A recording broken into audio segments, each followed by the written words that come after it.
In recent months, incidents of disrespect toward the royal guards and their horse units have reached alarming levels. Cases where tourists cross boundaries, ignore protocols, and even engage in physical assault are now making daily newspaper headlines. But is this just individual behavior, part of a bigger picture? Today we're going to discuss the real reasons behind this rising wave of disrespect, potential solutions, and an allegation that's being whispered behind closed doors. Some experts claim these incidents aren't coincidental, that they're systematically organized and even supported by certain groups. How realistic are these claims? Are these sacred institutions with centuries of tradition really under organized attack? And most importantly, how can we solve this problem? In today's video, surprising findings, expert opinions, and perhaps some behind-the-scenes information you've never heard before await you when we examine the events of the past month. The picture that emerges is truly concerning. Boundary-crossing behaviors and physical interventions toward the royal. Guards and their horses have increased like never before. The guards, who face hundreds of acts of disrespect daily, are now pushing their limits of endurance. And unfortunately, we're seeing cases where they lose their composure. Setting aside their professional discipline and going on the offensive, can you understand this situation? You report for duty early in the morning. You represent a centuries-old tradition, a sacred duty. But throughout the day, dozens of tourists bother you, stress your horse, try to touch you, and some even physically assault you. How long could you endure if you were in their place? Should we continue to remain indifferent to the disrespect shown to this sacred place, this deep-rooted tradition? Or is it time to take strict measures? What's your opinion? Write in the comments, is it justified for the guards to react? Or should they remain calm under all circumstances? We're curious about your thoughts on this matter. We asked for your opinions on this topic in our previous videos, and we received truly diverse and thought-provoking suggestions. Some of you favor strict measures. A solid fence should be erected. A safe distance should be maintained between guards and tourists, you say. Another group advocates for legal sanctions. Those who cross boundaries should face prison sentences, heavy fines, or even deportation. Some of our viewers even think stronger reactions should be shown. Physical intervention should be used so they won't dare to do it again, they write. But of course, there are opposing views too. Some of you side with the tourists and suggest, put muzzles on those magnificent horses so no one gets hurt. One of the most interesting suggestions came from those who advocate the complete opposite. Let the horses bite the disrespectful tourists. They could even be given biting training, some of our viewers say. Now we're asking you, which of these ideas do you think makes the most sense? Or do you have a completely different solution instead of any of these? Please let us know in the comments what's your suggestion. We'll carefully evaluate your comments for our future content and share the most creative solutions in our upcoming videos. Now we come to the most controversial topic. Some experts and observers claim that this increase in disrespectful incidents isn't entirely coincidental. Is this really a conspiracy theory, or just the inevitable result of the social media age? Let's first accept this fact. The race to go viral on TikTok and Instagram is at its peak. Angering guards and getting reactions has now become a type of challenge. Some influencers are deliberately causing provocations for millions of views. But here's the truly shocking claim. Certain groups may be systematically encouraging, even financially supporting this type of content. Their goal is to damage the British monarchy and its traditions. Think about it for a minute.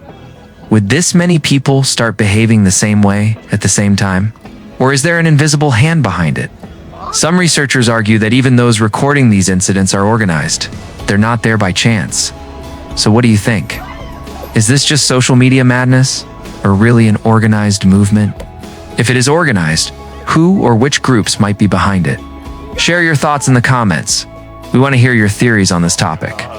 Now we have to address a very sensitive but unavoidable topic. Some observers and security reports indicate that tourists from certain countries are encountered more frequently in disrespectful incidents. But you need to stop and think here. Is this really a nationality-related issue, or are other factors at play? Some argue that social media culture has developed differently in different countries, that the obsession with going viral is more widespread in some societies.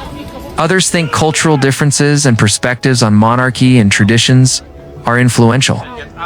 Is it really fair to blame tourists from certain nationalities? Or is this just prejudice? Is it right to attribute one person's behavior to their entire country? Or are factors like personal education, social media influence, and age group more important? What are your observations? Which countries do you think tourists from are more respectful? Or is there any difference at all in this matter? Share your views on this sensitive topic in the comments, but please, let's discuss this respectfully. And if this analysis has given you a different perspective, don't forget to subscribe, because we have even more controversial topics in upcoming videos. Now let's take a step back and remind ourselves how sacred and deep-rooted this tradition is, because perhaps the root of the problem lies in not understanding this historical value. The Royal Guards tradition dates back to the 1660s, to the reign of King Charles II. That's more than 360 years. This isn't just a profession, it's an honor, a sacred duty, a heritage passed down from generation to generation. So why do these guards stand so disciplined? They're not just a tourist show. Each one is a real soldier, tasked with protecting the royal family's lives. With their hats weighing over 4 pounds, they can stand motionless even in 98-degree heat. Why? Because this is a sacred trust they received from their ancestors. And the horses. Oh, those magnificent horses. These aren't ordinary animals. They've been trained for years, dedicated to serving the royal family, almost as disciplined as the guards themselves. Some have been doing this duty for 20 years. Now think about it. How cruel is it to disregard such a sacred, deep-rooted tradition for the sake of a TikTok video? Isn't this an attack on the cultural heritage, not just of Britain, but of the entire world? Do you think tourists who know this historical importance would show the same disrespect? Or is the problem that people don't know the depth of this tradition? But here's something that might shock you even more. We've uncovered some disturbing evidence that suggests this isn't just about ignorant tourists anymore. Last week, I received leaked footage from a security camera near Horse Guards Parade. What we saw was absolutely mind-blowing. A group of seemingly unrelated tourists were actually coordinating their actions through hand signals. They had assigned roles. One person to distract the guard, another to film, a third to create the actual incident. This wasn't spontaneous. This was planned. And here's the really scary part. We traced the social media accounts of these individuals. Guess what we found? They all started posting this type of content around the same time, 3 months ago. Their follower counts exploded overnight. Someone was clearly boosting their reach artificially. But who has the resources and motivation to orchestrate something like this? Some intelligence sources we spoke to, and we can't reveal their names for obvious reasons, believe this could be connected to foreign influence operations. Countries that want to undermine British institutions and make them look weak on the global stage. Think about it. What better way to damage the image of British tradition than to make the guards look helpless and the monarchy appear vulnerable? We're not saying this is definitely what's happening, but the evidence is piling up. The timing, the coordination, the sudden surge in incidents, it's all too convenient to be random. What do you think? Are we looking at a sophisticated propaganda campaign? Or are we just connecting dots that aren't really there? Let us know in the comments what your gut tells you about this.